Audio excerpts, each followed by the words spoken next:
तुम्ही मला रोज सांगत जा, ठीक आहे. हा, तर मी थोडंसं 5 मिनिटं जरा परत रिपीट करतो, ठीक आहे, कारण ते रेकॉर्डिंग मध्ये येईल.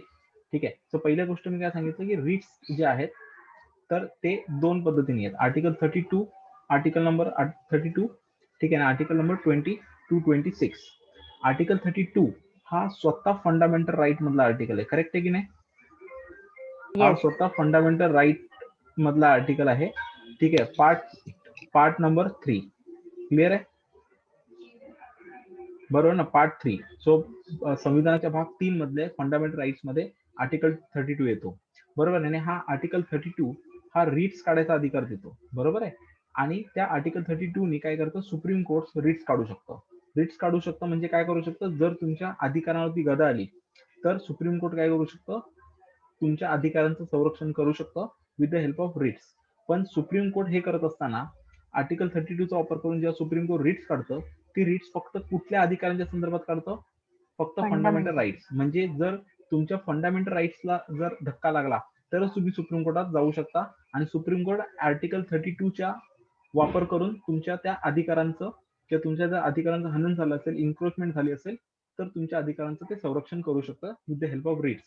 कळलं? म्हणजे article 32 is directly related with the fundamental rights only. Only लिहितोय ते, ओनली फंडामेंटल राईट्स.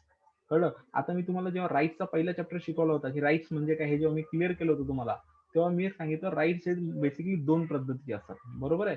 एकाला म्हणतो आपण कॉन्स्टिट्युशनल राईट आणि एकाला म्हटलं आपण स्टॅट्युटरी राईट, बरोबर आहे. कॉन्स्टिट्युशनल राईट म्हणजे काय, जे अधिकार संविधानामध्ये दिलेले आहेत त्याला आपण म्हणतो संविधानिक अधिकार, आणि जे अधिकार बाय लॉ तुम्हाला मिळतात, बाय ऍक्ट किंवा बाय लॉ तुम्हाला मिळतात, त्याला काय म्हणतो आपण, स्टॅट्युटरी पॉवर म्हणतो, बरोबर आहे.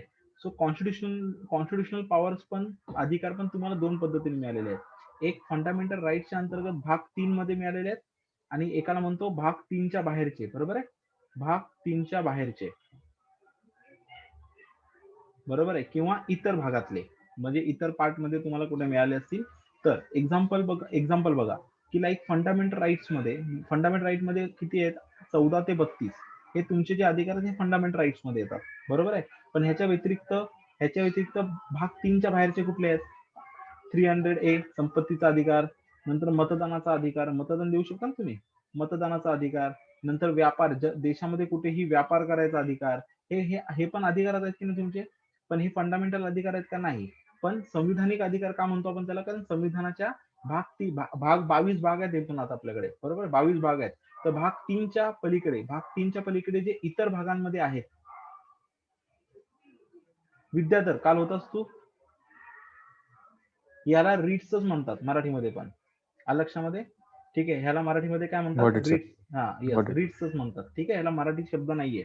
बर, आता ठीक आहे. तर पहिल्यांदा मग तुमच्या अधिकारांचं संरक्षण करण्यासाठी सुप्रीम कुठलंही न्यायालय, कारण तुम्हाला माहिती की तुमच्या अधिकाराची गॅरंटी घ्यायचं काम कोणी केलेलं आहे, न्यायालयांनी केलेलं आहे, बरोबर आहे. मग तुमच्या अधिकाराचं इन्क्रोचमेंट कोण करू शकतो, एक तर समाज तुमच्या अधिकारांचं इन्क्रोचमेंट करू शकतो, किंवा सरकार तुमच्या अधिकाराचं इन्क्रोचमेंट करू शकतो. कधी कधी तर खालचं कोर्ट किंवा कुठलं तरी कोर्ट पण तुमच्या अधिकारांचं इन्क्रोचमेंट करू शकतो, बरोबर की नाही. सो तुमच्या अधिकारांचं इन्क्रोचमेंट कोणीही करू शकतो, बरोबर आहे, कुठल्याही पद्धतीने करू शकतो. पण ते इन्क्रोच झाल्यानंतर, किंवा ते इन्क्रोच होऊ नये, किंवा ते पुन्हा इन्क्रोच होऊ नये, यासाठी तुम्ही काय करता की कोणाकडे तरी दाद मागता की आम्हाला वाचव, कळलं, किंवा आम्हाला संरक्षण दे.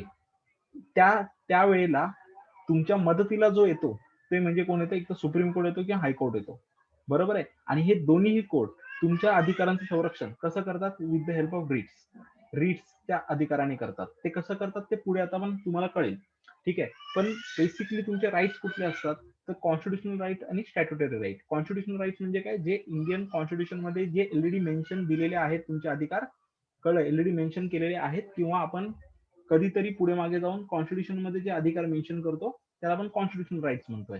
आणि स्टॅट्युटरी राईट म्हणजे काय, की स्टेट असेंब्लीमध्ये किंवा पार्लमेंटमध्ये, लोकसभा किंवा विधानसभेमध्ये जे कायदे पास केले जातात आणि त्या कायद्याने तुम्हाला जे अधिकार मिळतात त्याला आपण म्हणतो स्टॅट्युटरी लॉ, कळलं. आता या कॉन्स्टिट्युशनल राईट्स मध्ये पण, म्हणजे संविधानामध्ये दिलेल्या अधिकारांमध्ये पण दोन विभागणी आहे.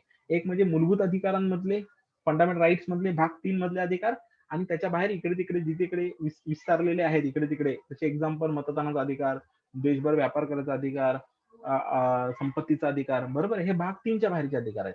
करेक्ट आहे. सो आता एक गोष्ट लक्षात ठेवा की ह्या अधिकारांचं ए, बी आणि सी या 3 अधिकारांचं संरक्षण करायची जबाबदारी पण कोणाकडे आहे? सुप्रीम कोर्ट आणि हायकोर्टाकडे. बरोबर आहे की ह्यातल्या कुठल्याही अधिकारांवरती इन्क्रोचमेंट आलं तर तुम्ही सुप्रीम कोर्ट किंवा हायकोर्टात दाद मागू शकता. मग ह्यामध्ये सुप्रीम कोर्टाकडे फक्त एकच गोष्ट आहे, हे लक्षात ठेवा. याच्यामध्ये सुप्रीम कोर्टाकडे फक्त ही बॉडी आहे. कळलं? सुप्रीम कोर्ट फक्त ह्याच्याकडे लक्ष देतं. कळलं? सुप्रीम कोर्ट फक्त फंडामेंटल राईट कडे लक्ष देतं. फंडामेंटल राईटच्या व्यतिरिक्त कुठल्याही गोष्टीकडे सुप्रीम कोर्ट रिट्स वापरणार नाही. तो सरळ सरळ तुम्हाला कुठे पाठवेल? हायकोर्टाकडे पाठवेल. ठीक आहे. सो 32च्या अंतर्गत, आर्टिकल 32च्या अंतर्गत सुप्रीम कोर्ट तुमच्या कुठल्या अधिकारांचं संरक्षण करू शकतो? फक्त फंडामेंटल राईटचा. तर आर्टिकल 2 to 6 जो आहे तो ह्या तिन्ही अधिकारांचं संरक्षण करू शकतो. सो आर्टिकल 2 to 6च्या अंतर्गत हायकोर्टामध्ये जर तुम्ही डायरेक्ट गेला तर हायकोर्टाला मात्र काय, तर फंडामेंटल राईट्सच्या संदर्भामध्ये पण तो रिट्स काढू शकतो. भाग 3च्या बाहेरचे जे तुमचे अदर कॉन्स्टिट्युशनल राईट्स आहेत त्याच्याबद्दल पण तो संरक्षण देण्यासाठी रिट्स काढू शकतो. ठीक आहे. आणि स्टॅट्युटरी राईट्सच्या संदर्भामध्ये पण तो ते अधिकार काढू शकतो, रिट्स काढू शकतो. Is that clear everyone? Yes sir. अजिबात चुकणार नाही? अजिबात नाही ना चुकणार? सर रिपीट करेल हायकोर्ट साठी प्लीज. Yes sir. हा सर हायकोर्टचं. हा बघा, आता हायकोर्टच्या संदर्भात लक्ष ठेवा की पहिल्यांदा मी काय सांगितलं तुम्हाला की राईट्स तुमचे जे आहेत ते भारतामध्ये 3 ठिकाणी विभागले गेलेले आहेत. मेनली कॉन्स्टिट्युशनल राईट्स आणि स्टॅट्युटरी राईट. करेक्ट आहे? बरोबर आहे? Yes sir. येस.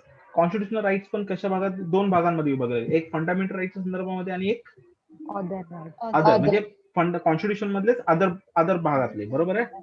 येस. आणि स्टॅट. बरोबर आहे. मग आता किती पद्धतीने अधिकार झाले तुमचे? ए, बी आणि सी. करेक्ट आहे? 3 पद्धतीने. Is that clear? ओके. मग सुप्रीम कोर्ट काय करतं?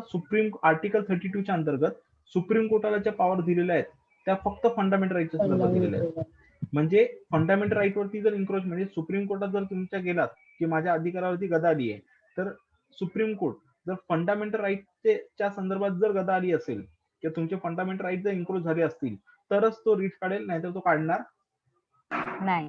म्हणजे सुप्रीम कोर्टाची लिमिट काय? फक्त up to the fundamental right. कळलं? त्याच्या व्यतिरिक्त तो कुठल्याही अधिकाराला संरक्षण देणार नाही. कळलं? ओके. मग त्याच्या विरुद्ध हायकोर्ट आर्टिकल 2 to 6. बरोबर आहे? हायकोर्टाच्या रिट्स. सो हायकोर्टाच्या रिट्स काढण्याच्या पॉवर मात्र काय आहेत की हे ए, बी, सी जे आहेत ना, फंडामेंटल राईट असू दे, कॉन्स्टिट्युशनल राईट असू दे, नाहीतर स्टॅट्युटरी राईट असू दे, कुठल्याही अधिकारावरती गदा आली तर तुम्ही हायकोर्टात जर डायरेक्टली गेलात तर तुम्हाला म्हणजे सुप्रीम कोर्ट फक्त फंडामेंटल राईटच्या संदर्भामध्ये तुमचा बचाव करू शकतो रिट्स काढून. तर हायकोर्टाला काय पॉवर दिलेले आहेत? हायकोर्ट या तिघांच्या संदर्भात पण रिट्स काढू शकतो. क्लिअर? येस. ओके. म्हणजे मला सांगा, रिट्स काढण्याचे जे पॉवर आहेत ते सुप्रीम कोर्टाचे जास्त आहेत का हायकोर्टाचे जास्त आहेत? High court. Clear everyone? Vidyadhar sir high court sir. कळालं ना? All good. बस. मग आता ह्याचा अर्थ असा नाहीये की हायकोर्टाला कमी व्हॅल्यू आहे. कळलं का? तुमच्या डोक्यात आलं असेल, अरे असं कसं काय, सुप्रीम कोर्टाला व्हॅल्यू जास्त नाही का, हायकोर्टाला व्हॅल्यू कशी काय जास्त? आला का डोक्यात प्रश्न कोणाच्या? होय सर. हा, तर ही जबाबदारी वाटून दिली आहे, कारण सुप्रीम कोर्टाकडे ऑलरेडी खूप सारी कामं पडलेली आहेत. कळलं? तो प्रत्येक वेळेला तुमच्या न्यायदानाचं काम करत बसला तर त्याच्याकडे बाकीचे खूप धंदे आहेत. कारण सुप्रीम कोर्टाचं मेन काम तुमची माझी भांडणं सोडवणं नाहीच आहे मुळात. सुप्रीम कोर्टाचं मेन काम आहे की केंद्र राज्य संबंध, केंद्र राज्यातली भांडणं सोडवणं. कळलं? संविधानिक व्हॅल्यू वरती डिसिजन देणं. कळलं? आणि मग थर्ड येतं की ज्या त्याच्याकडे केसेस येतात त्याच्यावरती एक फायनल डिसिजन देणं. आल्याच्या तुमच्या छोट्या मोठ्या केसमध्ये सुप्रीम कोर्ट लक्ष घालत नाही. जर तुमच्या केसमध्ये जर कुठली संविधानातली किंवा कायद्याची नवीन बाजू दिसणार असेल तर सुप्रीम कोर्ट मध्ये हात घालतं. म्हणजे सुप्रीम कोर्टाकडे ऑलरेडी खूप जबाबदाऱ्या दिलेल्या आहेत. म्हणून आपण काय केलेलं आहे की सुप्रीम कोर्टाकडे फक्त त्यातल्या त्यात एवढीच जबाबदारी दिली, बाकी सगळ्या जबाबदाऱ्या कोणाकडे ढकलल्या? हायकोर्टाकडे. म्हणजे महाराष्ट्रातल्या लोकांचे कितीतरी लोकांचे केसेस, देशामध्ये 29 स्टेट्स आहेत, 29 स्टेटची सगळी लोक सुप्रीम कोर्टात जायला लागली तर बोंबा बोंब होईल. बरोबर ना? येस. म्हणून त्यांनी काय केलं की ते डिवाइड करण्यासाठी हायकोर्टाला पण पॉवर दिल्यात की बाबा हायकोर्ट फंडामेंटल राईट वरती पण काढू शकतो. म्हणजे तुला वाटतं की हायकोर्टामध्ये मला न्याय मिळेल तर हायकोर्टात जा. अगदीच तुला वाटलं हायकोर्ट नाही देत तर सुप्रीम कोर्टात जा. पण इतर जे राईट आहेत, कळलं, फंडामेंटल राईटच्या व्यतिरिक्त, ते फक्त हायकोर्टातच तुम्हाला त्याचा रिट्स मिळणार. तुम्ही सुप्रीम कोर्टात जाऊ शकत नाही जाऊ शकत, कळलं. आणि तुम्हाला जायचं असेल तर तुम्हाला डोकं लावायला लागेल की कशा पद्धतीने माझा तो राईट मी फंडामेंटल राईटशी कनेक्ट करू, कळलं. पण अदर दॅन दॅट वाईज की हायकोर्टाला तुम्ही, हायकोर्ट तुमचं कुठल्याही अधिकाराच्या संदर्भामध्ये रिट्स काढू शकतं, ठीक आहे. आणि सुप्रीम कोर्ट फक्त फंडामेंटल राईटच्या संदर्भात रिट्स काढू शकतो. Is that clear? Yes sir. Yes sir. त्यामुळे जर तुम्हाला असा प्रश्न आला की रिट्स काढण्याच्या क्षमतेमध्ये किंवा रिट्स काढण्याच्या जबाबदारीमध्ये सगळ्यात जास्त जबाबदारी किंवा सगळ्यात जास्त अधिकार हे कोणाला आहेत, तर हायकोर्टाला आहेत, कळलं. हा, पण त्याचा अर्थ असा होत नाहीये की सुप्रीम कोर्टापेक्षा हायकोर्ट भारी आहे, तर ती जबाबदारी वाटून दिलेली आहे, कळलं. त्याचा हा, नाहीतर तुम्ही कधी कधी असं स्टेटमेंट आलं तर लिहाल की हा हायकोर्टाच्या पॉवर सुप्रीम कोर्टापेक्षा जास्त आहेत, म्हणजे महत्व जास्त आहे का? महत्व नाही, जबाबदाऱ्या जास्त दिलेल्या आहेत हायकोर्टाला रिट्सच्या संदर्भात. क्लिअर? येस. हा, सो हे दोन गोष्टी तुम्हाला लक्षात येतील. आता एक लक्षात ठेवा की जेव्हा हायकोर्ट जेव्हा रिट्स काढतं, तेव्हा त्यांनी काढलेल्या रिट्स म्हणजे आदेश पकडा, तर त्यांनी दिलेला आदेश हा त्या पर्टिक्युलर राज्यापुरतीच लावतो, त्या पर्टिक्युलरली स्टेट साठीच लागू होतो, कळलं. इंडियासाठी, लाईक बॉम्बे हायकोर्टामध्ये जर एखादी रिट तुम्ही नेलीत उद्या आणि बॉम्बे हायकोर्टाने जर निर्णय दिला तर तामिळनाडू मध्ये राहणाऱ्या सरकारला त्याचा प्रेशर येणार नाही. म्हणजे बॉम्बे हायकोर्टाने जर रीट मध्ये गेलो, तर मी मुंबईमध्ये राहतोय, मी महाराष्ट्रात राहतोय, तर महाराष्ट्र सरकारच्या विरोधात जरी गेलो ना तर मी एखादी गोष्ट महाराष्ट्र सरकारच्या विरोधात जाऊ शकतो मुंबईमध्ये. मी ती केस, महाराष्ट्र सरकारची केस तामिळनाडूच्या कोर्टात जाऊन नाही लढू शकत, मला मुंबई कोर्टातच यावं लागेल. आणि मुंबई कोर्ट जो काही महाराष्ट्र सरकारला आदेश देईल तो फक्त महाराष्ट्र सरकारपुरतीच असेल, तो Tamil Nadu government, Karnataka government, Andhra government यांना लागू होणार नाही. म्हणजे जर एरिया वाईज गेलो आपण, तर आर्टिकल 226 नुसार जो हायकोर्ट रिट्स काढतं, त्या रिट्सचा म्हणजे त्या आदेशाचा परिणाम हा कुठपर्यंत असतो? त्या पर्टिक्युलर राज्याकरता असतो ज्या कोर्टाने ती रिट्स काढली आहे, कळलं. क्लिअर का? Yes sir. हा, मग मी ती फंडामेंटल राईट बद्दल असू दे, अदर राईट बद्दल असू दे, नंतर स्टॅट्यूटरी राईट बद्दल असू दे, कळलं. तर हायकोर्टाचं म्हणजे काय म्हणतात की हायकोर्टाचं रिट्स काढण्याचे जे हे आहे ते व्यापक आहे, कळलं. पण त्याचा एरिया कसा आहे? पर्टिक्युलर स्टेट आहे. क्लिअर? ठीक आहे. पण सुप्रीम कोर्टचा जर एरिया ऑफ ज्युरिडिक्शन बघितला तर तो फक्त फंडामेंटल राईट आहे, बरोबर आहे ना. सो तो छोटा आहे, पण त्याचा जो जॉग्राफिकल एरिया आहे, कळलं, म्हणजे ज्युरिडिक्शन एरियामध्ये, ठीक आहे ना, ज्युरिडिक्शन एरियामध्ये सुप्रीम कोर्टाचा छोटा एरिया फक्त फंडामेंटल राईट, त्या व्यतिरिक्त नाही. पण जॉग्राफिकल एरियामध्ये सुप्रीम कोर्टाने दिलेला निर्णय हा पूर्ण देशामध्ये लागू होतो एक साथ, बरोबर ना. State plus all state plus union territory हा एक साथ लागू होतो. म्हणजे आज जर फंडामेंटल राईटच्या संदर्भात जर सुप्रीम कोर्टाने एखादं जजमेंट दिलं तर ते जजमेंट देशामध्ये सगळ्या सरकारला लागू होईल, from state to from union territory, from Kashmir से लेके कन्याकुमारी से लेके अंदमान निकोबार तक, कळलं. So geographical area wise supreme कोर्टाचा एरिया काय पडतो? फुल इंडिया पडतो. Is that clear everyone? Yes sir.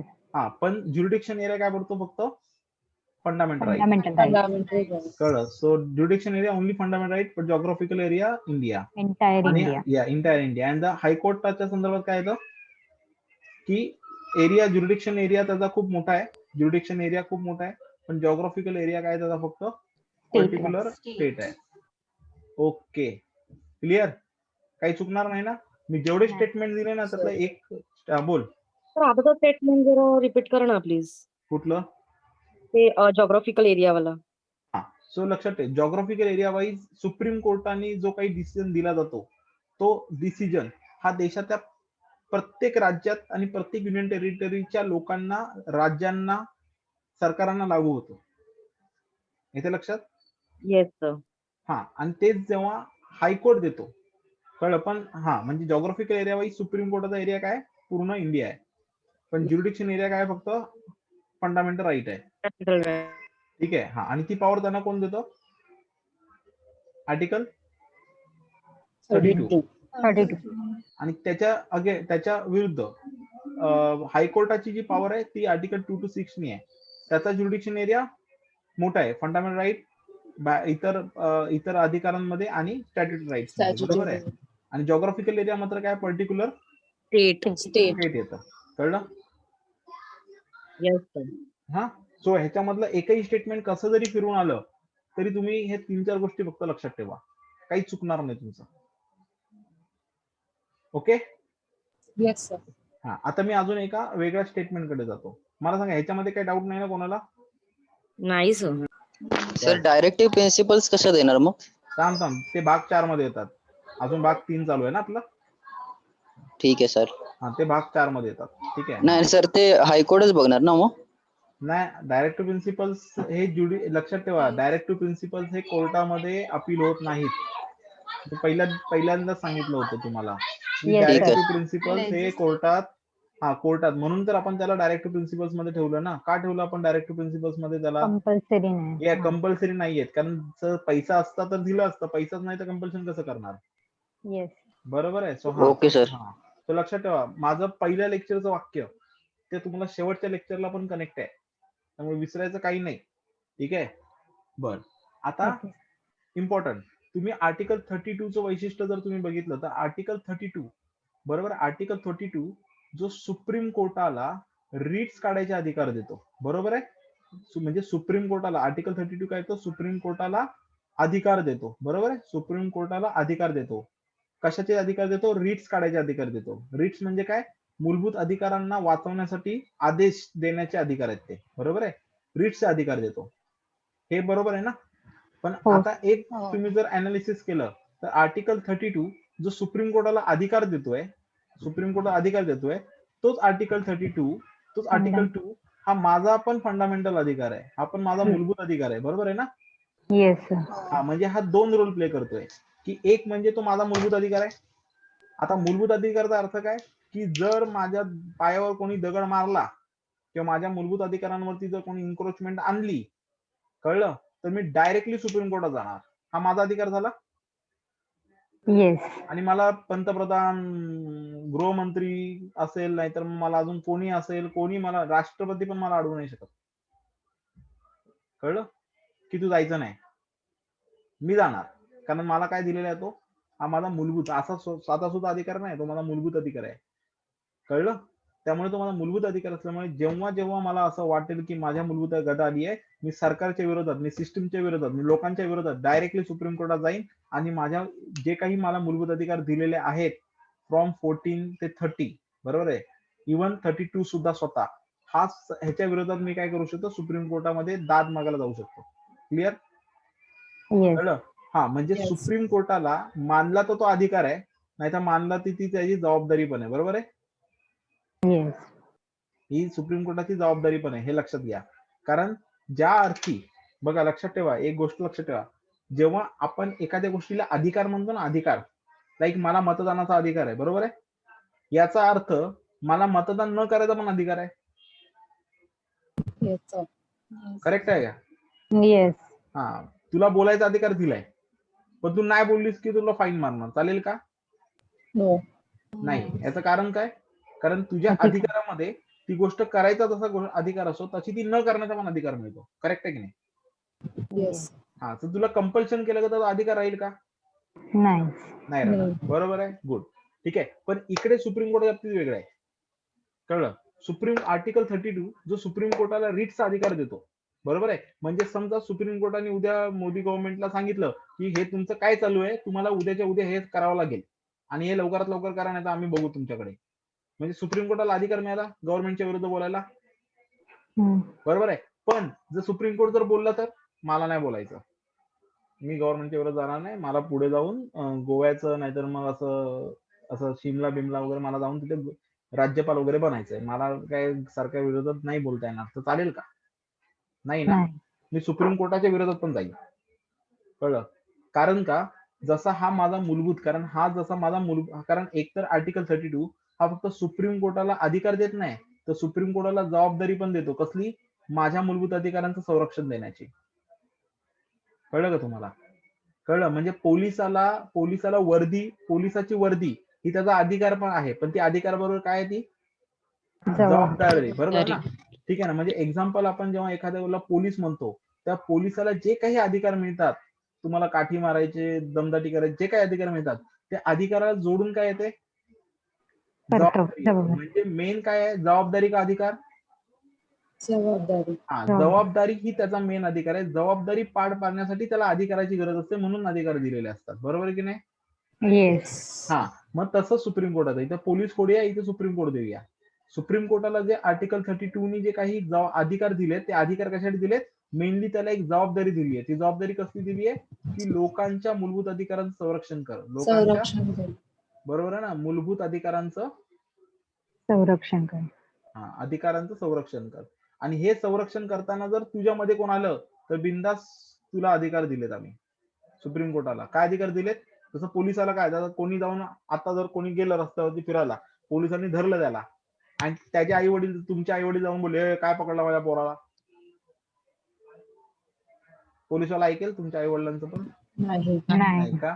कारण एक म्हणजे याला आता जबाबदारी दिली आहे, ती जबाबदारी पार पाडण्यासाठी त्याला अधिकार दिलेत. म्हणजे जर त्याला जर कोणी अडवायला गेलं तर तो त्याच्या अधिकाराचा वापर करू शकतो. म्हणजे त्याचे अधिकार हे त्याच्या जबाबदारीमुळे त्याला मिळालेले आहेत. बरोबर आहे ना? Yes. At the same, supreme कोर्टाला जे आर्टिकल 32 नी रिट्सचे अधिकार दिलेले आहेत, बरोबर आहे, ते रिट्सचे अधिकार मुळात काय दिलेले आहेत? हे रिट्सचे अधिकार कशासाठी दिलेले आहेत? बेसिकली जबाबदारी. अधिकार जबाबदारी सांभाळण्यासाठी दिलेले आहेत. बरोबर आहे ना?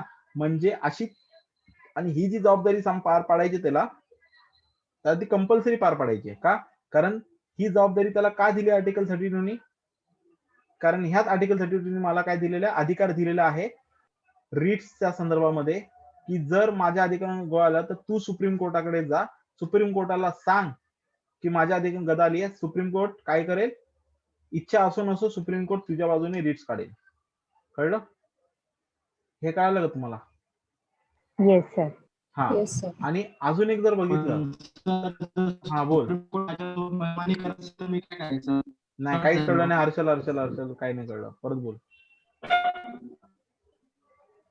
सर, मी बोलतो, जर सुप्रीम कोर्ट माझ्यासोबत मनमानी करत असेल, चुकीचं करत असेल, तर कुणाकडे जायचं मग? हा, तर तुला परत रिपिटेशन करता येतं, आणि सुप्रीम कोर्टामध्ये बेंचेस असतात. कळलं? तर तुझ्या ह्याच्यावरती ह्या बेंच नाही तर दुसरा बेंच त्याच्यावरती सुनवाई करू शकतो. कळलं? असं आहे. कळलं? नाही तर मी उपोषणाला बसेन मग. पण असं आहे. पण सुप्रीम कोर्ट मुळात तसं करत नाही. कळलं? ओके. असं आहे. आलं लक्षात? आता दुसरी एक गोष्ट जर बघितलं की आर्टिकल 32 या आर्टिकलचं सगळ्यात इम्पॉर्टंट असं आहे की हे जे आर्टिकल आहे हा मूलभूत अधिकारांचं संरक्षण करणार आहे. बरोबर आहे? येस. म्हणजे मूलभूत अधिकारांचे संरक्षण करणारा कलम हा स्वतः मूलभूत अधिकार आहे. हा स्वतः मूलभूत अधिकार आहे. बरोबर आहे का चुकलंय? बरोबर आहे. हे स्टेटमेंट बरोबर आहे का? कळलं का तुम्हाला? ज्यांना नाही कळलं त्यांनी मला सांगा. आहे सर, बरोबर आहे. अर्थ कळाला का पण बेसिकली? होय सर. स्वरूप, समजला. नंदा, रुपाली? येस सर, समजलं. ठीक आहे. कोणाला यातलं अख्ख्या नाही कळलं तर मला सांगा. येस सर, समजलं. Yes, good one. ठीक आहे. म्हणजेच काय? म्हणजे बघा, संविधान लिहिणारे किती हुशार आहेत. कारण का, समजा एखादी ही खोली आहे, ही प्रॉपरली एक प्रोटेक्टेड खोली ठेवली आहे. बरोबर आहे की ह्याच्यामध्ये ठेवलेला माल तुम्ही चोरू नाही शकत. पण ह्याची चावी जी आहे ना, हिची चावी मी इथे टाळा लावलाय आणि याची चावी मात्र बाहेर ठेवली आहे. काय होईल? चावीने हा लॉक खोलून आतल्या गोष्टी चोरता येतील. बरोबर आहे. म्हणून मुळात काय केलं संविधानकर्त्यांनी? ह्याला लॉक लावला आणि चावी पण आत टाकून दिली. कळलं? हा. सो ह्याचा बेसिक मिनिंग काय समजवायचं मला, की जर तुमच्या मूलभूत अधिकारांचं संरक्षण करणारा जो आर्टिकल 32 आहे ना, हा जर ह्या मूलभूत अधिकारांचं म्हणजे काय, की मूलभूत अधिकार असा भाग आहे की ज्याच्यामध्ये साध्या कायद्याने कुठलेही बदल करता येत नाहीत, किंवा सरकारला वाटेल तेव्हा त्याचे चेंजेस करता येत नाहीत. बरोबर आहे? किंवा सरकारला वाटेल तेव्हा त्याच्यामध्ये इन्क्रोचमेंट करता येत नाही. म्हणजे या मूलभूत अधिकारांना एलईडी काय खूप सारं संरक्षण दिलेलं आहे की ज्याच्यामध्ये सहजासहजी चेंजेस होणार नाहीत. जर फंडामेंटल राईट्स मध्ये जर चेंजेस करायचे असतील तर तुम्हाला डायरेक्टली आर्टिकल 368 च्या अंतर्गत संविधानामध्ये बदल करावे लागतील. म्हणजे डायरेक्ट काय करायला लागेल तुम्हाला, कॉन्स्टिट्युशनल अमेंडमेंट करावी लागेल. आणि ही कॉन्स्टिट्युशनल अमेंडमेंट पण पहिल्यांदा लोकसभेमध्ये 2/3 पास करा, मग राज्यसभेमध्ये 2/3 पास करा, परत ती प्रेसिडेंट कडे जाणार. आणि हे का केलंय हे सुप्रीम कोर्ट पुन्हा चेक करणार. आणि सुप्रीम कोर्टाला जर वाटलं की तुम्ही स्वतःच्या फायद्यासाठी किंवा संविधानाची मूलभूत चौकट तोडताय, कळलं, तर तुमचे सर्व केलेलं पाणी फिरणार. म्हणजे इतक्या सहजासहजी तुम्ही फंडामेंटल राईट्सला चेंजेस करू शकत नाही. बरोबर आहे ना, असं आहे. पण म्हणून कळलं, पण हे कशामुळे दिलेलं आहे कळलं. पण समजा हे फंडामेंटल राईटच्या प्रोटेक्शन मध्ये आर्टिकल 32 जर बाहेरचा असता, इथे बाहेर ठेवला असता, तर ह्याला बिघडवणं सहज शक्य झालं असतं की नाही, कळलं. कारण फंडामेंटल राईटला चेंजेस करायला एवढी मोठी प्रोसिजर करायला लागली असती, पण आर्टिकल 32 ला चेंज करायला मात्र एवढी मोठी प्रोसिजर करावी लागली नसती. बरोबर आहे. आता रीट्स मध्ये सुप्रीम कोर्ट सरकारच्या विरोधात पण बोलतं, सरकारला ते कामाला धंद्याला लावतं. बरोबर आहे. याचा अर्थ रीट्स कोर्टाला आवडते का, सरकारांना आवडते का रीट्स सुप्रीम कोर्ट काढतं ते, किंवा तुम्हाला जे रीट्सचे अधिकार दिले, कारण तुमच्यावरती इन्क्रोचमेंट आणला की तुम्ही डायरेक्ट कोर्टात जाता. मग हे कुठल्या सरकारांना आवडतं का, हे कुठल्या सरकारांना आवडत नाही. बरोबर आहे. म्हणजे जर हे बाहेर असतं तर कुठल्याही सरकारने इथे हात घालणं कठीण नसतं, पण ह्याच्यामध्ये हात घालणं कठीण नसतं. तर पहिल्यांदा त्यांनी तुमचे हे अधिकार काढून घेतले असते सहजासहजी. बरोबर आहे. बरोबर आहे. इव्हन सरकारांनी पण नाही म्हटलं असतं आणि उद्या तुमच्या सुप्रीम कोर्टाने पण नाही म्हटलं असतं. बरोबर आहे. म्हणजे तुमचे जर हेच काढून घेतलं तर मग ह्या प्रोटेक्शनला काही अर्थ राहील का तुमच्या, नाही. तुमच्या त्या प्रोटेक्शनला काही अर्थ राहणार नाही. म्हणून जो संविधानाचं संरक्षण, या फंडामेंटल राईटचं संरक्षण करणारा जो मूळ अधिकार आहे त्यालाच प्रोटेक्शन देणं गरजेचं आहे, नाहीतर काही उपयोग होणार नाही. म्हणून हा आर्टिकल 32 बाहेर न ठेवता त्यांनी गपचूप काय केला, आतमध्ये ठेवून दिला, पार्ट 3 मध्ये आणून ठेवला आणि सांगितलं की तुमच्या मूलभूत अधिकाराचं संरक्षण करण्याचा अधिकार हा पण मूलभूतच आहे. कळलं. त्यामुळे काय सिद्ध झालं, आर्टिकल 32 बाहेर न ठेवता आत टाकल्यामुळे काय झालं, काय स्टेटमेंट तयार होतं की मूलभूत अधिकारांचं संरक्षण, म्हणजे मूलभूत अधिकारांचं संरक्षण करणारा अधिकार, काय मूलभूत अधिकारांचं संरक्षण करण्याचा तुमचा अधिकार हा मुळात, हा पण काय, हा पण मुळात मूलभूतच आहे. बरोबर आहे ना. आणि ह्याच्यामध्ये लॉजिक पण आहे, तुम्हाला सांगा, तुम्हाला तुमच्या विरोधात जर अन्याय घडला तर तुम्ही अन्यायाच्या विरोधात आवाज उठवता का, उठवता? कारण माझा जी गोष्ट मला मिळाली पाहिजे ती मिळत नाहीये, तर ती भांडून मिळवण्याचा पण अधिकार मलाच आहे. बरोबर आहे ना. कळलं का, की तुम्ही सोडून देण्याचा अधिकार दिलाय तुम्हाला, की नाही आता तुला नाही मिळाली सोडून दे, असं होईल का, नाही ना. कळलं. तर तुम्हाला ह्याची कन्सेप्ट कळते का सगळे नीट. कन्फ्युज होत असेल तर हात वरती करा, कारण पॉलिटीचा प्रश्न आहे, वर्ड्स आहेत त्यामध्ये खूप सारे इफ अँड बट असतात म्हणून. कळलं रुपाली, नम्रता, कळलं सर.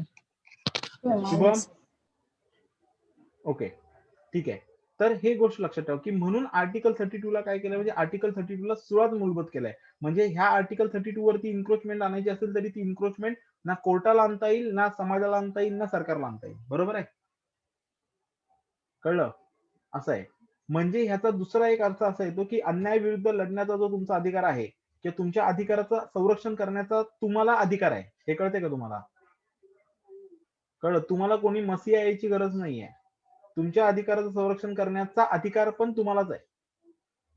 कळलं. ती नुसती जबाबदारी नाहीये, ती तुमचा अधिकार आहे, की नाही मिळालं तर भांड. कळलं तुम्हाला, ठीक आहे. आणि तो जो अधिकार आहे तो पण तुमचा मूलभूत अधिकार आहे. कळलं, क्लिअर कट आहे.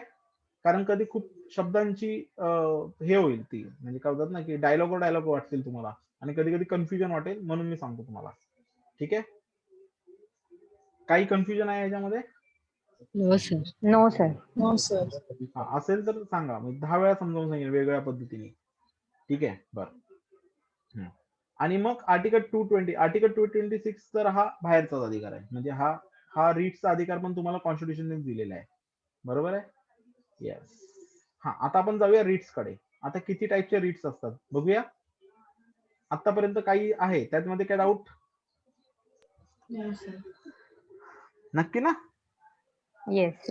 लाजत नाही ना कोणी? नाहीतर मला चॅट मध्ये टाका पटकन, मी नाव न घेता उत्तर देईल. सर रीट्सची डेफिनेशन सांगा जरा. हा, रीट्स म्हणजे काय की रीट्स हा तुझा अधिकार आहे की जर तुझ्या अधिकारांवरती जर गदा आली असेल तर त्या अधिकारांचं संरक्षण करण्यासाठी कोर्टाला आदेश देण्याचे अधिकार दिलेत. कळलं? त्याला रीट्स म्हणतात. कळलं? येस. रीट्स म्हणजे काय तू सांग मला परत. पण रेट्सचा वापर कुठे होतो सर? हा, तर तेच सांगतो तुम्हाला. सांगू किती रीट्स असतात? तिकडे जायचं आपल्याला. ठीक आहे, पहिले रीट्सचं बेसिक कळले का सगळे? हो. हा ठीक आहे. आता आपण हा बोल. सर आर्टिकल 13 पण फंडामेंटल राईट्सचं हे करतो ना, प्रोटेक्शन? हा, पण तो आर्टिकल 13 जो करतो, करेक्ट आहे तुझं, पण आर्टिकल 13 जो करतो तो कशापासून करतो तुझं संरक्षण? फक्त ऍक्ट पासून करतो. बरोबर आहे? ऍक्ट किंवा आपण म्हणतो ना कायद्यापासून संरक्षण. काय कशापासून संरक्षण करतो? तुझ्या कायद्यांपासून. कायद्यापासून संरक्षण करतो की असा कुठलाही कायदा बनत नाही, पण जर तुझ्यावरती अन्याय झाला तर तू न्याय मागायला कुठे जाणार? म्हणजे आर्टिकल 13 जरी तुला सांगायचं असेल, समजा सुप्रीम कोर्टाने म्हणजे समजा पार्लमेंटरीने एक लॉ बनवला, कळलं? त्या लॉ मध्ये असं लिहिलं की ह्या पुढे समजा असं लिहिलं की कामगार एखादा बनवला, समजा लॉ बनवला सरकारने की ज्या लॉ मुळे तुझा मूलभूत अधिकारावरती गदा येते, त्या एखाद्या कायद्यामुळे किंवा GR मुळे किंवा ऑर्डरमुळे तुझ्या मूलभूत अधिकारावरती गदा येते. बरोबर आहे? असं तुला वाटतंय. तर पहिली गोष्ट म्हणजे असा कायदाच मुळात नष्ट होईल. असा कायदा मुळात नष्ट होईल. म्हणजे सुप्रीम कोर्ट त्यामध्ये इंटरफेअर करेल, सांगेल हा कायदा चुकीचा आहे. मग हे कायदा चुकीचा ठरवायचा पॉवर कोण देतं? आर्टिकल 13 देतं. बरोबर आहे ना? पण समजा तो आला, इम्प्लिमेंट आला, तो केला जातोय, इम्प्लिमेंट केला जातोय, मला त्याच्या विरोधात जायचंय. मग मला त्याच्या विरोधात जायचं असेल आणि माझा एखाद्या कायद्यापासून माझ्या मूलभूत अधिकारांचं गदा येत असेल तर मी पुन्हा रीट्स काढायला जाणार ना. कळलं? मी रीट्सचा आधार घेऊनच कोर्टामध्ये अपील करणार ना. सो तुझ्या मूलभूत अधिकारांवरती जर गदा येत असेल किंवा तुझ्या अधिकारांवरती गदा येत असेल तर तुला माझ्या अधिकारांवरती गदा येते, मला वाचवा असं सांगायचा अधिकार म्हणजे रीट्स आहे. कळलं? ठीक आहे सर. हा, कळलं. हा सर. कळलं. सो आता रीट्स किती असतात बघा. मी तुम्हाला एकूण 5 रीट्स असतात. किती रीट्स असतात? किती? हा, 5 रीट्स असतात. येस, 5 रीट्स असतात. एक एक बघूया, त्याच्या मराठीमध्ये पण अर्थ बघूया. आधी त्याचे रोमन अर्थ बघूया. पहिला आहे हॅबिया कॉर्पस. हॅबियस कॉर्पस. सेकंड आहे मॅन्डामस. तुम्हाला माहिती आहे का, ऍक्च्युली सगळे लॉ रोमन लॉवर डिपेंड आहे. म्हणजे ब्रिटन लॉ हा रोमन लॉवर डिपेंड आहे. कळलं? आणि इंडियन लॉ हा ब्रिटन लॉवर डिपेंड आहे. ब्रिटन लॉ हा रोमन लॉवर डिपेंड आहे. म्हणून गांधीजी जेव्हा पहिल्या वर्षी अभ्यासाला गेले ना ब्रिटिश, ते पहिल्या वर्षी नापासच झाले ते. त्याचं कारण आहे कारण ते रोमन लॉचा अभ्यास करत होते. कळलं? कारण त्यांना माहिती होतं की ब्रिटिश लॉ हा रोमन लॉवर आहे. त्यामुळे त्यांनी रोमन लॉ एवढा पक्का केला की म्हणून बोलले ना की ते घर बसल्या त्यांनी इंग्रजांना भगवलं. का? कारण त्यांची मुळात नाडी त्यांना माहिती होती की हे कधी झुकतात. कळलं? विस्टन चर्चिलने एकदा म्हटलं होतं की आम्ही होतो म्हणून तुझ्या उपोषणाला आम्ही भीक टाकली. लक्षात घे. कळलं? हिटलरने नसती टाकली. तर गांधी म्हटले की हो बरोबर आहे, तू होता म्हणूनच मी उपोषणाला बसलो. हिटलर असता तर बसलोच नसतो. कळलं? कारण तुम्ही काय आहात ते मला माहिती आहे, तुम्हाला कसं भगवायचं. आलं लक्षामध्ये? सो गांधीजी जे होते, ठीक आहे, आता तुम्ही महात्मा आहेत की नाही हे डिस्प्युटेड, पण is a perfect politician person. ठीक आहे, प्रचंड गाडा अभ्यास होता, प्रचंड गाडा अभ्यास. आणि त्यांनी कधीच काही लपवलं पण नाही. त्यांच्या लाईफमध्ये काहीच लपवलं नाही. त्यांनी डायरेक्ट सांगून टाकलं जे आहे ते नाही. ठीक आहे, असं आहे. तुम्हाला सांगेन मी त्यांच्या पण स्टोरी. ठीक आहे, गांधीजींच्या. सो मॅन्डामस. ठीक आहे, सो मॅन्डामस आहे थर्ड आहे. म्हणजे त्या माणसाला ना किसा नव्हता त्याच्या, म्हणजे जेव्हा त्यांनी ते घातले कपडे तेव्हा किसा नव्हता त्यांच्याकडे, पण अनेक लोकांना त्यांनी किशा टाकले जबरदस्त. ठीक आहे. नंतर आहे प्रोहिबिशन. कोणी सांगू शकतं का मला? मी जस्ट as एक आउट म्हणून तुम्हाला एक जस्ट प्रश्न विचारतो. मला सांगा, आपण म्हणतो की अनेक जण म्हणतात की चरख्याने स्वातंत्र्य मिळालं किंवा चरख्याचं खूप इम्पॉर्टन्स आहे स्वातंत्र्य संग्रामामध्ये. मग मला सांगा काय आहे असं, म्हणजे अनेक जण म्हणतात अरे आम्ही एवढे म्हणजे किती लोकांचे बळी गेले, काही गेले ते गेले, पण वर्ल्ड लेवलला जेव्हा आपण अभ्यास केला जातो त्यावेळेला स्वातंत्र्याचं हे चरखाच का दाखवलं होतं? काय रिझन आहे त्यामध्ये?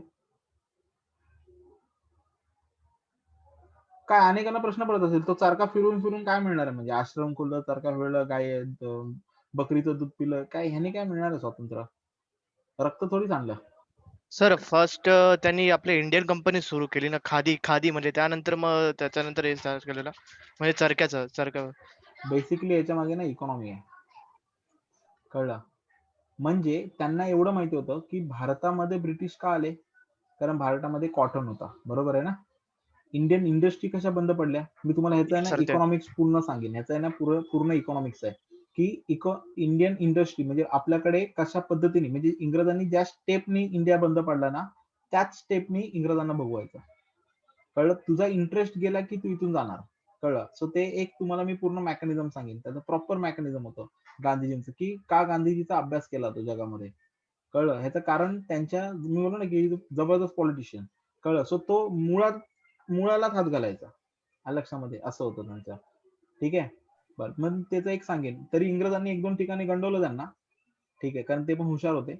पण ते काय होतं, त्याचं एक मागे प्रॉपर एक चेन सिस्टम आहे त्याची प्रॉपरली, ती मी तुम्हाला एका लेक्चर मध्ये मी समजावून सांगेन.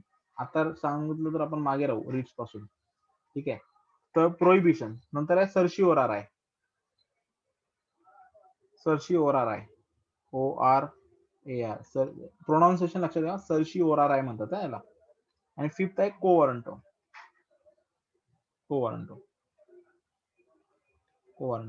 आता हे 5 रिट्स आहेत, या 5 रिट्स या सेम आहेत, म्हणजे आर्टिकल 32 नी पण सेम आहेत आणि आर्टिकल 226 नी पण सेम आहेत, ठीक आहे? सो ह्या 5 रिट्स हायकोर्ट पण काढतं, सुप्रीम कोर्ट पण काढतं. सुप्रीम कोर्ट काढतं आर्टिकल 32 नुसार आणि हायकोर्ट काढतं आर्टिकल 226 नुसार, ठीक आहे? मग आता हेवियर कॉर्प्सचा अर्थ काय, ह्याचा आता इंग्लिश मध्ये अर्थ बघू, ठीक आहे? आता एक बघूया आपण. पहिलं मी म्हंटल हेवियर कॉर्प्स, अरे स्पेलिंग चुकणार माझी, नीट काढतो. HA आहे ना, सॉरी, HABEAS ना, हेवियर कॉर्प्स, CORPUS, करेक्ट आहे, हेवियर कॉर्प्स. सो हेवियर कॉर्प्स जो आहे याचा अर्थ काय माहितीये का? हा लॅटिन वर्ड आहे, बेसिकली रोमन नाही, लॅटिन वर्ड आहे. याचा अर्थ आहे to have the body of, म्हणजे आमच्या समोर शरीर आणा, असं असतं ते, to have the body of, ठीक आहे? याला मराठीमध्ये काय म्हणतात, कोण सांगेल का पटकन मला? मी आता विसरलो याला मराठीत काय म्हणतात. बंदी प्रत्यक्षीकरण, हो बंदी प्रत्यक्षीकरण आहे का बघा जरा मराठीत, बघा रिट्स बघा जरा मराठीत बघा जरा, 5 ह्या मला वर्ड पटकन लक्षात नाही येत.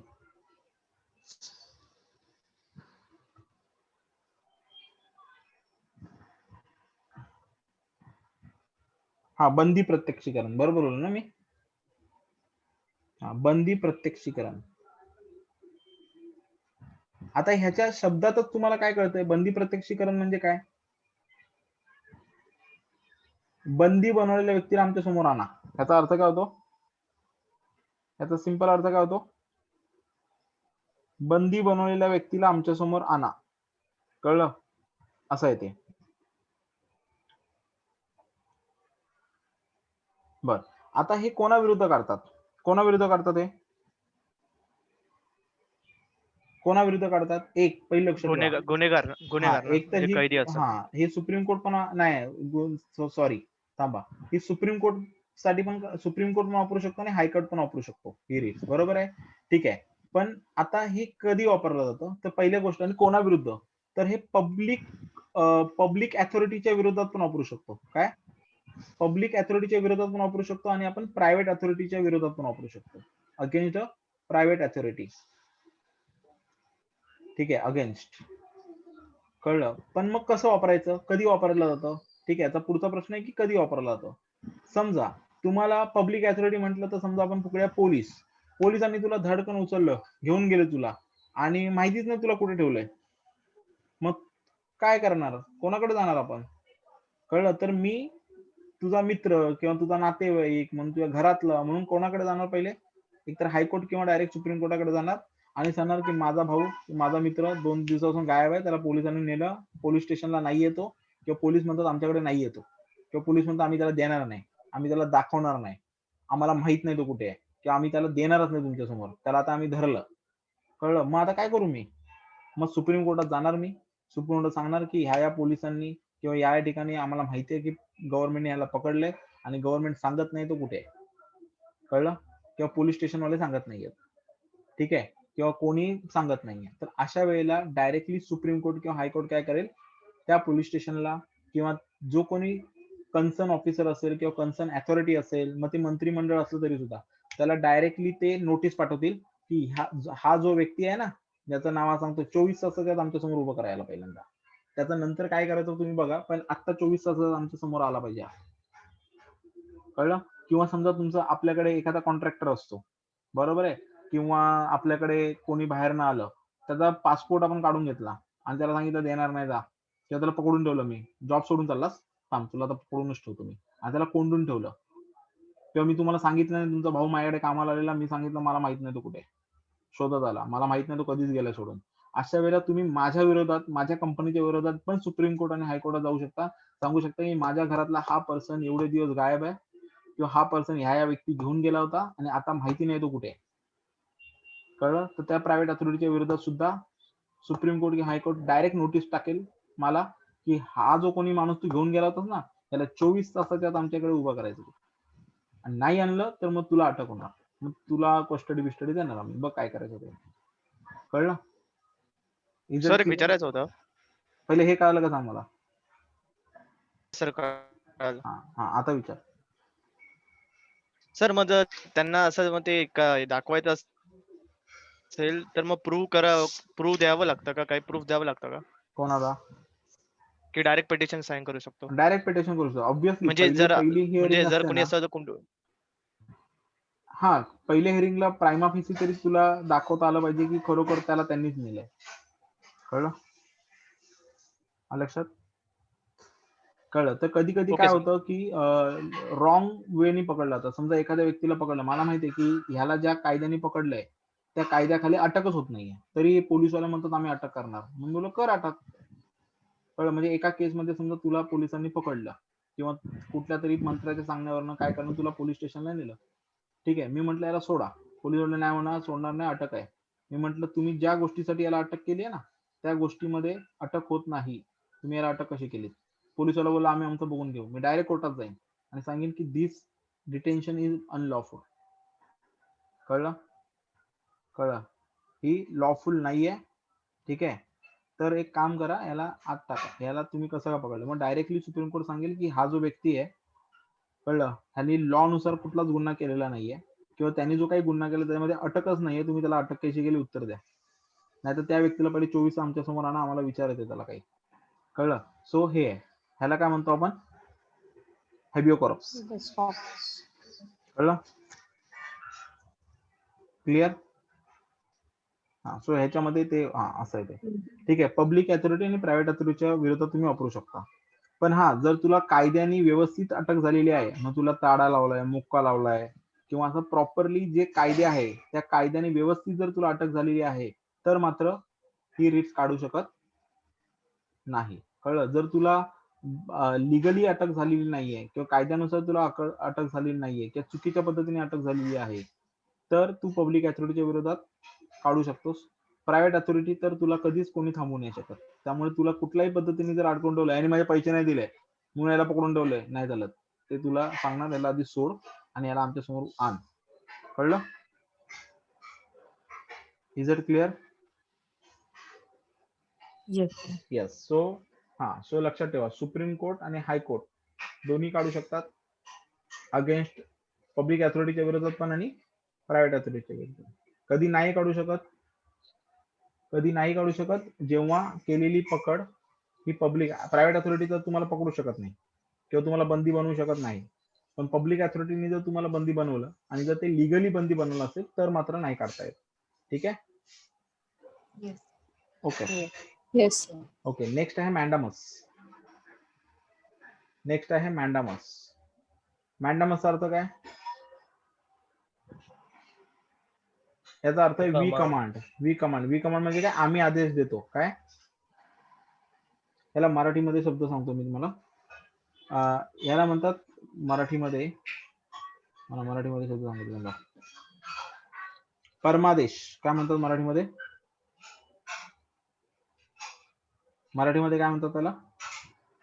परमादेश, परमादेश असं, परमादेश. ठीक आहे, म्हणजे एकदम सुप्रीम ऑर्डर, वी कमांड म्हणजे आम्ही आदेश देतो. आता ही कोण काढू शकतो? अगेन दोन्ही काढू शकतात. सुप्रीम कोर्ट पण काढू शकतो आणि हायकोर्ट पण काढू शकतो. पण ही फक्त पब्लिक अथॉरिटीच्या विरोधातच निघते. पब्लिक अथॉरिटी म्हणजे गव्हर्नमेंट किंवा सेमी गव्हर्नमेंट, जे काही पब्लिक रिलेटेड असेल ते पब्लिक अथॉरिटी, पण not the private. Not private. कळलं? म्हणजे समजा एखादी पब्लिक अथॉरिटी त्याचं काम नीट करत नसेल, कळलं? एखादी पब्लिक अथॉरिटी जर त्याचं काम नीट करत नसेल किंवा त्यांनी काम न केल्यामुळे किंवा त्यांनी त्याची कर्तव्य न बजावल्यामुळे तुमच्या कुठल्या तरी अधिकारावरती किंवा मूलभूत अधिकारावरती जर गदा येणार असेल, तर तुम्ही डायरेक्टली सुप्रीम कोर्टात जाल किंवा हायकोर्टात जाल आणि सांगाल की या अधिकारामुळे माझं हे नुकसान होत आहे किंवा या अधिकारामुळे माझं हे अधिकार किंवा ह्या कायद्याने दिलेले अधिकार मला मिळत नाहीये. बरोबर आहे? त्यावेळेला असं जर झालं तर काय होईल? असं जर झालं तर काय होईल? डायरेक्ट सुप्रीम कोर्ट किंवा हायकोर्ट रिट काढेल आणि सांगेल की आम्ही आदेश देतो आणि आमच्या आदेशानुसार पहिले हे काम हे तो 24 तासाच्या आत करून दे. कळलं? आणि ह्या पब्लिक अथॉरिटी मध्ये गव्हर्नमेंट येते, म्हणजे कोणी, म्हणजे कुठलीही गव्हर्नमेंट येते. कळलं? गव्हर्नमेंट येतं, नंतर कुठलेही ऑफिशियल्स येतात. कळलं? त्याच्यानंतर कॉर्पोरेशन म्हणजे महामंडळ असतात ना, एसटी महामंडळापासून ते पण येतं. नंतर छोटे कोर्ट असतात ना, स्मॉल कोर्ट, छोटे हायकोर्टाच्या खालचे कोर्ट, स्मॉल कोर्ट्स येतात. ट्रिब्युनल्स म्हणजे न्यायनिवाडे मंडळ असतात, ते ट्रिब्युनल्स येतात. सो हे एवढे सगळे येतात, म्हणजे स्मॉल कोर्ट्स पण येतात त्यामध्ये. कळलं? की खालचं कोर्ट जर त्यांचं काम नीट करत नाही, त्याच्यामुळे माझ्या अधिकारावरती गदा येते, तुम्ही डायरेक्ट हायकोर्टात जाणार, सांगणार खालचा कोर्ट आहेत ना, हे नीट नाही काम करत आहेत, हे ट्रिब्युनल आहेत ना, नीट नाही काम करत आहेत, ही महामंडळ आहेत ना, नीट नाही काम करत आहेत. ठीक आहे, आणि माझे अधिकार मला मिळत नाही त्यांच्यामुळे. तर डायरेक्टली हायकोर्ट, सुप्रीम कोर्ट आदेश देईल की पहिल्यांदा त्याचे अधिकार त्याला मिळाले पाहिजेत, तुला दिलेलं काम लवकर कर आणि 24 तासात त्याला दे. क्लिअर? त्याला काय म्हणतो आपण? मॅन्डामस. काय म्हणतो त्याला? हा, ठीक आहे. सो ही साधारणपणे काय असते? हायकोर्टाची किंवा सुप्रीम कोर्टाची कोर्ट ऑर्डर असते. काय असते? कोर्ट ऑर्डर असते to public officials, to public authority. बरोबर आहे ना? की तू तुझं काम कर. डाऊट काही? Sir No, sir. ट्रिब्युनल म्हणजे काय? ट्रिब्युनल म्हणजे ज्याला अर्धन्यायिक मंडळ असतात. लाईक आता समजा महाराष्ट्र आणि कर्नाटका यांच्यामध्ये पाणी आहे, पाण्याचा प्रश्न आहे, तर तो कोर्टात सोडवण्यापेक्षा कोर्ट काय करतं, आमच्याकडे आधीच काम आहेत, तर ते एक सेमी ज्युडिशियल ऑफिसर नेमतात त्याच्यामध्ये आणि त्याच्यापासून एक छोटस कोर्ट बनवतात आणि त्यानंतर की तुमचं काम फक्त महाराष्ट्र कर्नाटकाचा पाणी प्रश्न सोडवायचा. सो ते झालं वॉटर ट्रिब्युनल, ज्याला जजमेंट द्यायची पॉवर नसते, पण ते त्याला म्हणून त्याला कॉसी ज्युडिशियल बॉडी म्हणतात. कळलं? लवाद म्हणतात त्याला मराठीमध्ये. काय म्हणतात? लवाद. लवाद. ठीक आहे. Okay sir. ओके, त्याच्यानंतर पुढे जाऊया. सरशी होणार आहे वगैरे. हा, आता बघू आपण को वॉरंटो. को वॉरंटो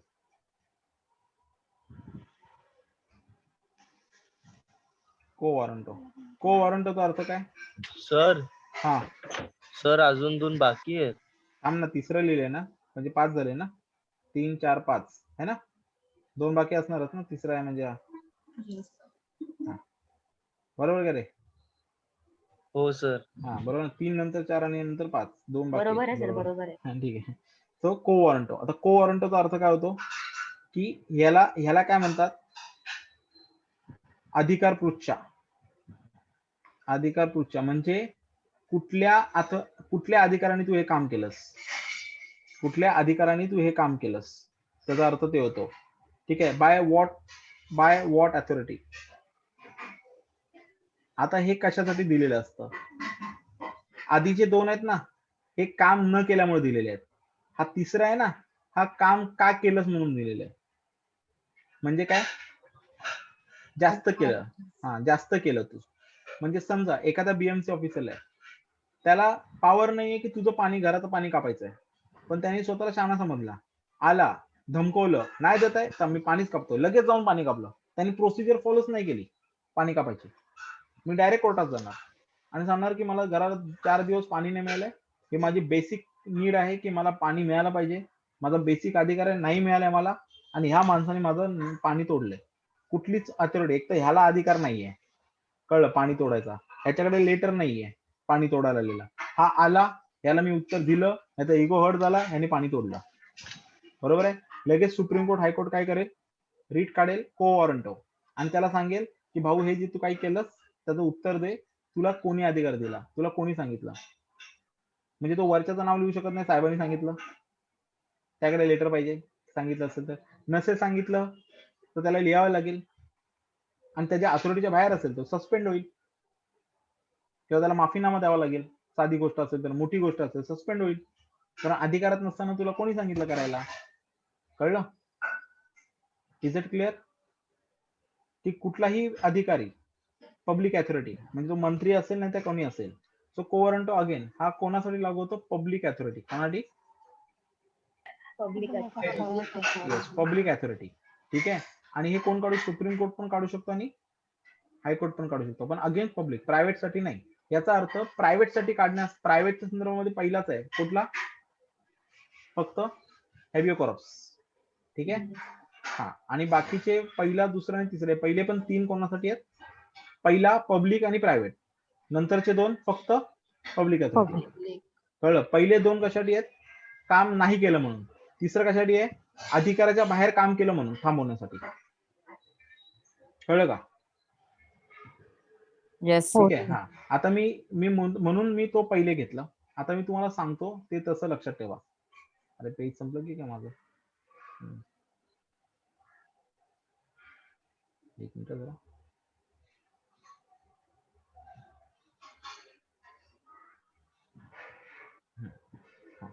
आता नीट लक्षात ठेवा मी काय सांगतो ते. पहिलं कुठलं घेतलं वाहन आपण, हेबियो कॉर्पस ना. हा, ठीक आहे. नीट लक्षात द्या मी काय सांगतो ते. मग आता 2 तुम्हाला पुढचे कळतील. HE बरोबर आहे काय, HE नाही, माझं ना स्पेलिंग चुकतं सारखी. HABES, habeas corpus.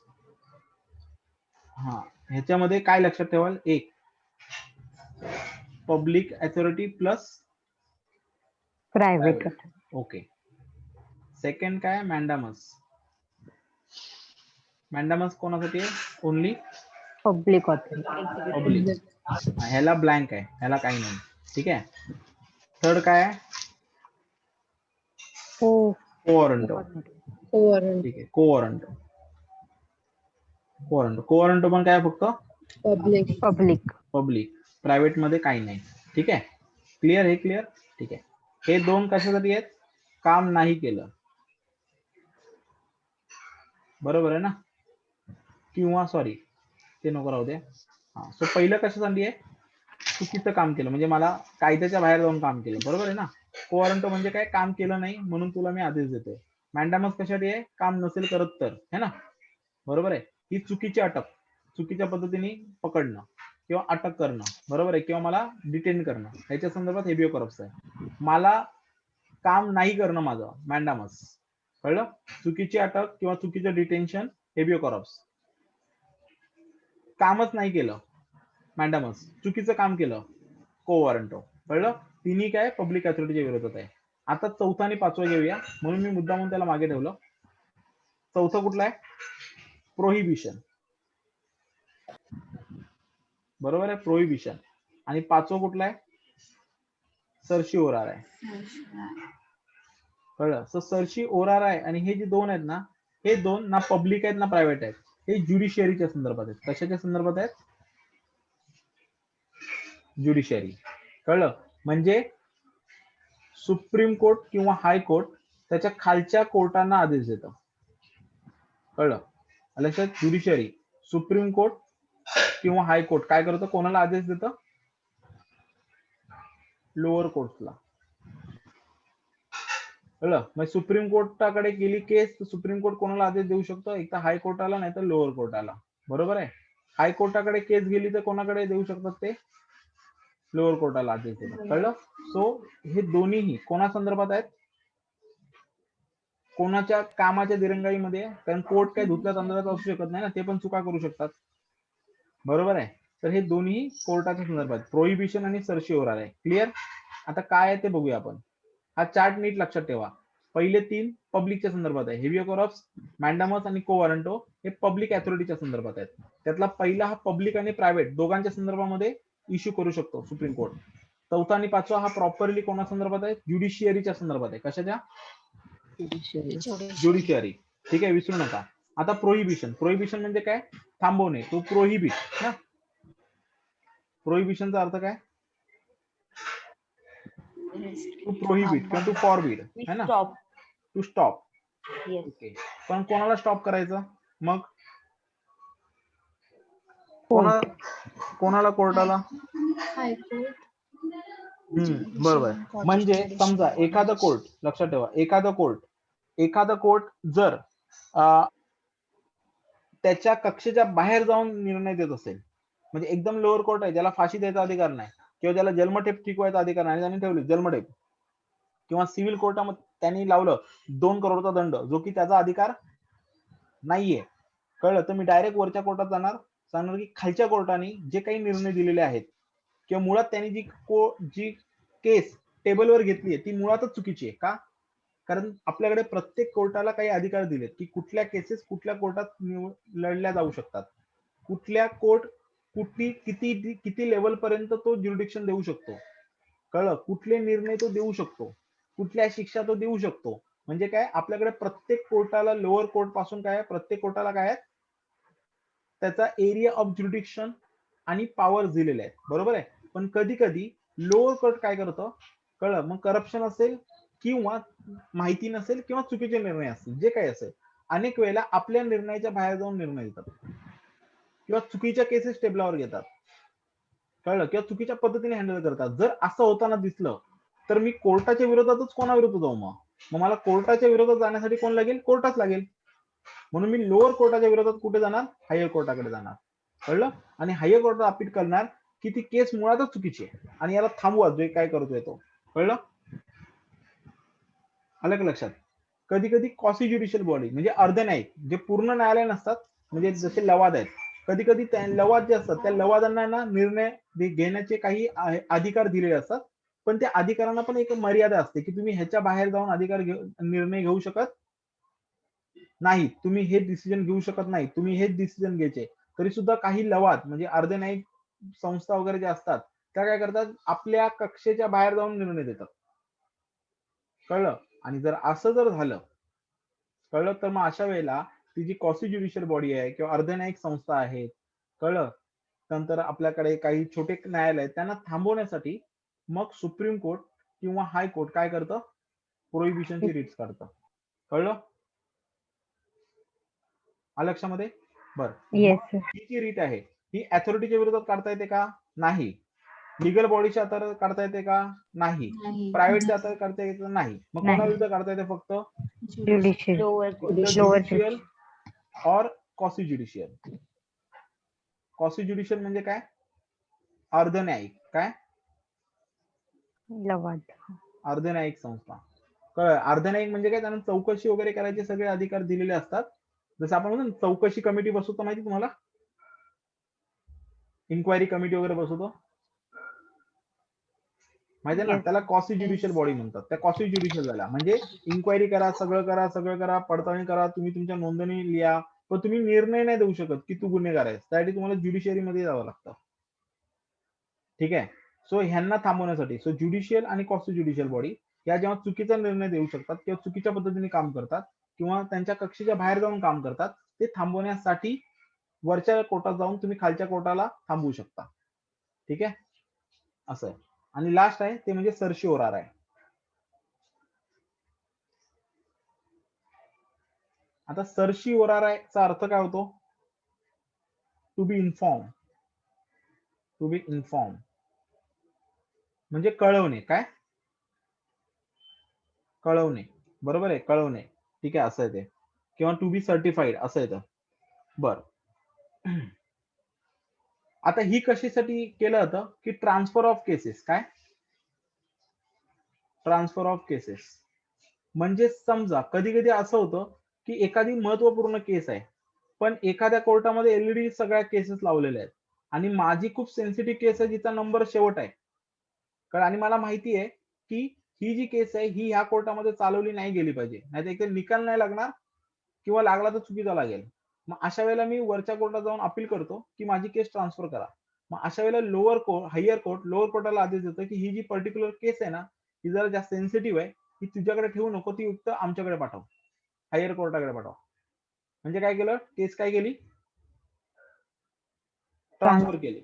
कळलं कळलं असं आहे ते. किंवा चुकीच्या पद्धतीने करत असेल तर त्याला सांगता एक काम कर की ह्या कोर्टामध्ये, जसं मी सांगू शकतो की माझ्यावरती केस आहे, मी आसाम अरुणाचल प्रदेश मधून आलेलो आहे, माझ्या केरळामध्ये केस आहे, मला भीती वाटते कारण केरळामध्ये पूर्ण सिस्टीम माझ्या अगेन्स्ट आहे, तर माझी केस जी आहे ही दुसऱ्या राज्यात फिरवा, पण केरळात नका ठेवू. मला माहिती नाही केरळा गव्हर्नमेंट माझ्याशी कसं वागेल, माझ्याशी रेसिझम होऊ शकतो, तर मला सिक्युअर नाही वाटत आहे. मग मे बी केस दुसऱ्या कोर्टात ट्रान्सफर केली जाऊ शकते. कळलं. सो ट्रान्सफर ऑफ केसेस साठी कुठली वापरतात, सर्शिओरार आहे. हायकोर्ट लोअर कोर्टाला कळवतो कोण, हायकोर्ट लोअर कोर्टाला कळवतो की तुझी केस आहे ना एक तर तुझ्या ज्युरिडिक्शन मध्ये नाहीये, तू ट्रान्सफर कर, किंवा तुझ्याकडे एक्सेस लोड आहे, ट्रान्सफर कर. कळलं असं.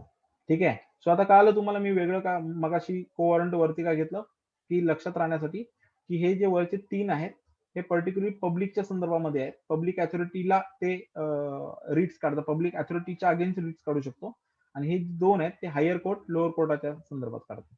कळलं. आणि त्यातली पहिली जी आहे ही पब्लिक बरोबर ती प्रायव्हेटला पण आहे, प्रायव्हेट अथॉरिटीच्या पण अगेन्स्ट आहे. क्लिअर. येस. काही डाऊट,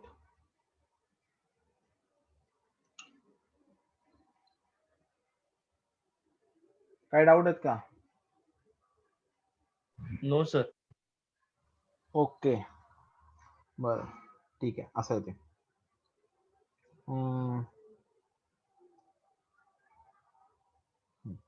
बरं, म्हणजे रिट्स काढायचा पॉवर कोणालाच, फक्त हायकोर्ट आणि supreme court. Supreme court. Okay ठीक आहे. बरं मला सांगा तुमच्याकडे जे काही आपण त्या दिवशी आर्टिकल 22 मध्ये पुनेटिव्ह डिटेन्शन आणि प्रिव्हेंटिव्ह डिटेन्शन बघितला. प्रिव्हेंटिव्ह डिटेन्शनच्या वेळेला तुम्ही हेवियर करप्ट वापरू शकता, हो की नाही. जर तुम्हाला प्रिव्हेंटिव्ह डिटेन्शन केलं तर तुम्हाला हेवियर करप्ट वापरता येतो का. हो सर. नाही वापरता येत, सांगितलं ना तुम्हाला. नाही नाही वापरता येणार का, कारण पुनिटी आहे ना, तुम्हाला सांगूनच पकडलंय की तू गुन्हा करू नये म्हणून पकडतो तुला. कळलं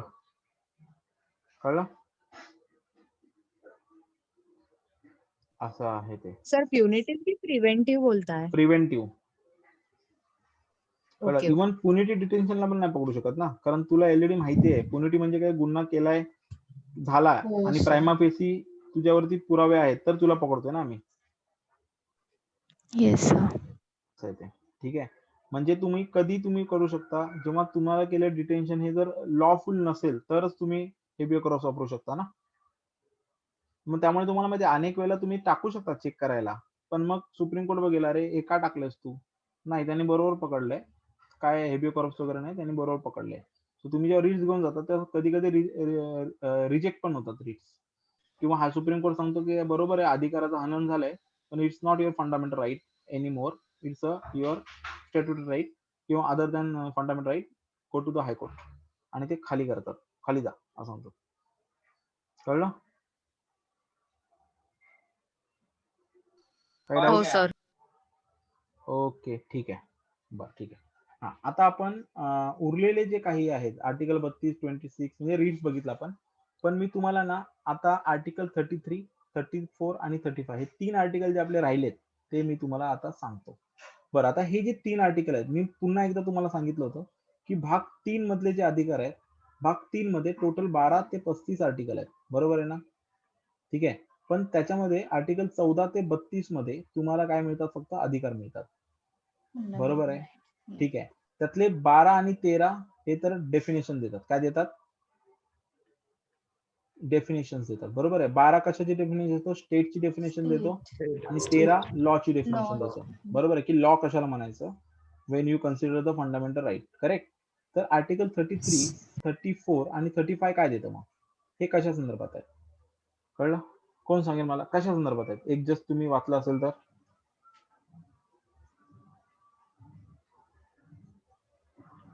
म्हणजे जर तुम्ही इंडियन आर्मी किंवा असं पोलीस ऑफिसर, सीबीआय असं म्हणजे इंटेलिजन्स ब्युरो ऑफिसर असाल तर तुम्हाला FR तुम्हाला लागू होत नाही असं. बरोबर म्हणजे तुम्ही ते बरं मला एक एक सांगा एक एक. आर्टिकल 33 काय सांगतो?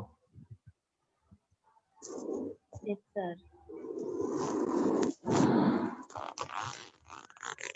बरं म्हणजे एक असं आहे की आर्टिकल 33 आणि 34 काय सांगतो? कशा आर्टिकल एक एक रेस्ट्रिक्ट करतात सर फंडामेंटल राईटला रिस्ट्रिक्ट करतात. बरोबर आहे ना? सो आर्टिकल 33 पर्टिक्युलरली काय रिस्ट्रिक्ट हा. करतो? आर्टिकल 33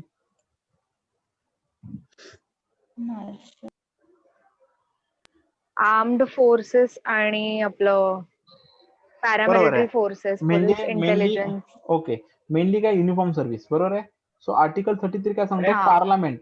आर्टिकल 33 सांगतो की जे कोणी आर्म फोर्स मध्ये आहेत म्हणजे uniform service mainly arm force, police force किंवा आपण फायर ब्रिगेड जे काही Paramilitary. असेल. बरोबर आहे. Paramilitary forces.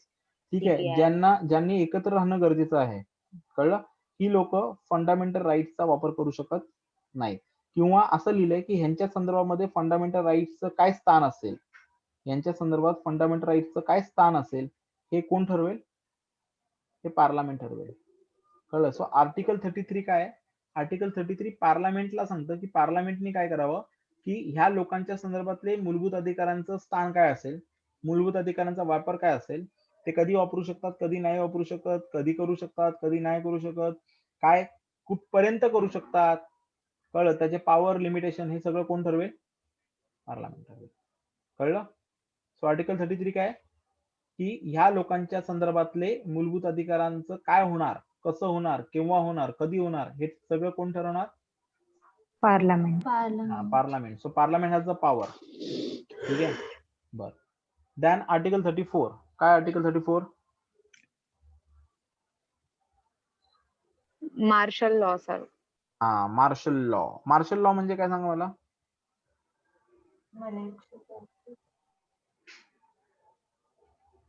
मार्शल लॉ म्हणजे काय?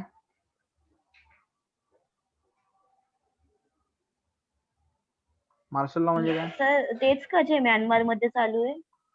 मार्शल लॉ नाही त्याला ना? नाही म्हणत. Okay. आपल्याकडचं मार्शल लॉ सांगा. आर्मीचं गव्हर्नमेंट येतं. कोणाचं येतं?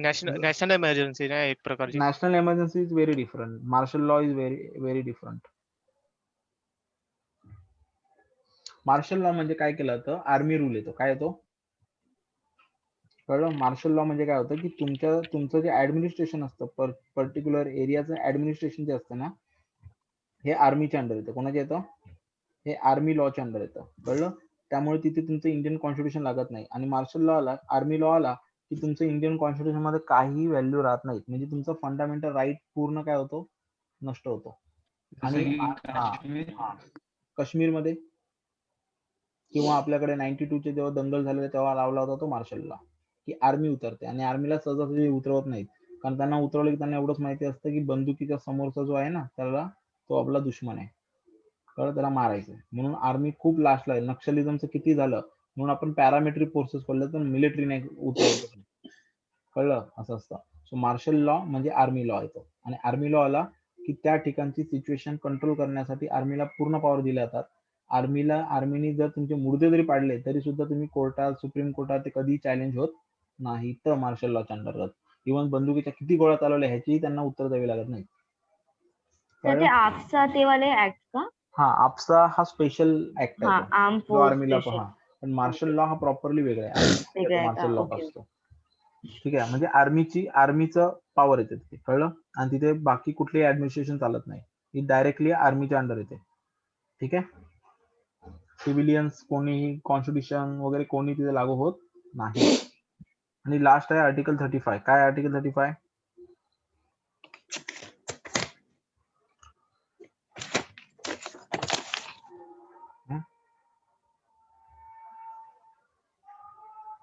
सांगा बरं article 35. Affecting certain fundamental rights. बरं, मी तुम्हाला बघा एक गोष्ट सांगितली होती की आपल्याकडे काही अधिकार असे आहेत की ते जर ते इफेक्टिव्ह लागू करायचे असतील तर त्यासाठी तुम्हाला कायदा बनवावा लागतो, बरोबर आहे ना. सो फंडामेंटल राईटच्या संदर्भामध्ये महत्वाचे कायदे बनवण्याचा अधिकार आणि ते कायदे लागू करायचा अधिकार पार्लमेंटला आहे. कळलं का? कळलं म्हणजे काय, मूलभूत अधिकाराच्या संदर्भामध्ये कायदा बनवण्याचे अधिकार कोणाला आहेत? पार्लमेंटला आहेत. कोणाला आहेत? पार्लमेंटला आहेत. तर स्टेट असेंब्लीला आहेत. कोणाला आहेत? कोणाला आहेत? पार्लमेंटला आहेत. पार्लमेंटला आहेत. ठीक आहे. सो 35 काय आहे की पार्लमेंट हॅज अ पॉवर. कळलं? कशा संदर्भामध्ये? कशा संदर्भामध्ये पॉवर आहे त्यांना? अधिकार बनवणे लागू सो करणे. सो फंडामेंटल राईटच्या संदर्भामध्ये, फंडामेंटल राईटच्या संदर्भात कळलं, कायदे बनवण्याचे अधिकार, कायदे बनवण्याचे अधिकार हे कोणाला दिलेले आहेत? हे संसदेला दिलेले आहेत. कळलं? आणि त्याच्यामुळे काय होणार? का केलं जातं असे कायदे? का बनवले जातात?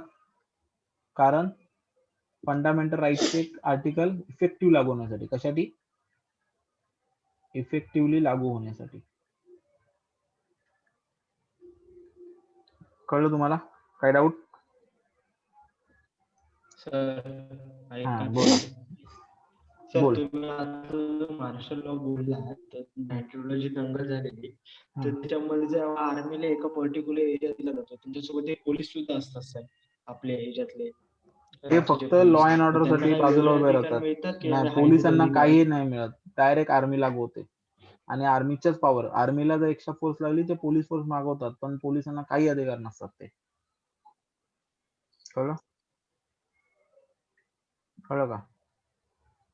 ऍक्च्युली मार्शल लॉ म्हणजे काय असं कुठे डिस्क्राईब नाहीये, पण आर्टिकल 34 मध्ये तो वाक्य येतं फक्त की मार्शल लॉ लागलं की फंडामेंटल राईट्स लागू होणार नाही, असं आहे ते. दंगल आर्मी सोबत पोलीसवाले पण होते त्यांच्यासोबत. असू दे, पण पोलीसवाल्यांचे अधिकार नाही लागू.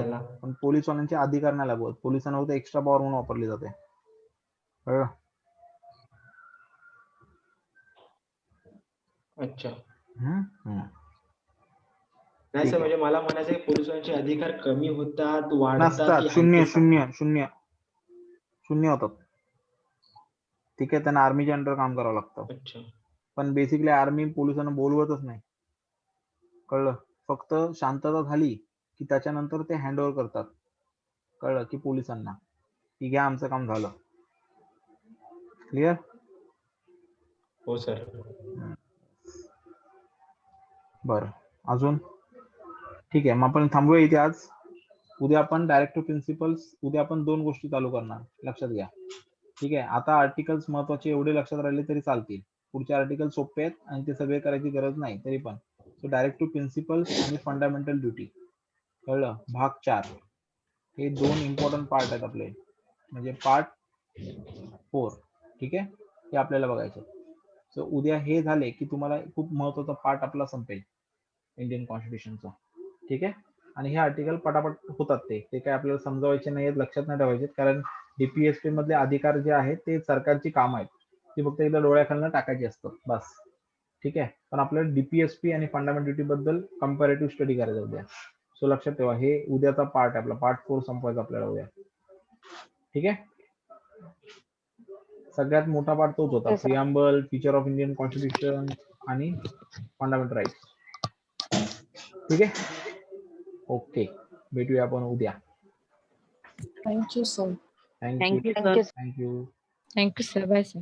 शुभम, वैशाली, वैष्णव, कृतिका, कळतंय ना सगळ्यांना? प्रियंका, नंदा,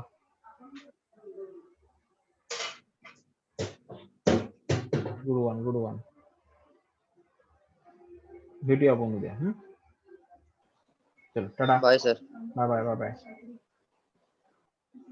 कळालं ना आजचं लेक्चर व्यवस्थित सगळ्यांना? हो सर. ओके. Yes sir.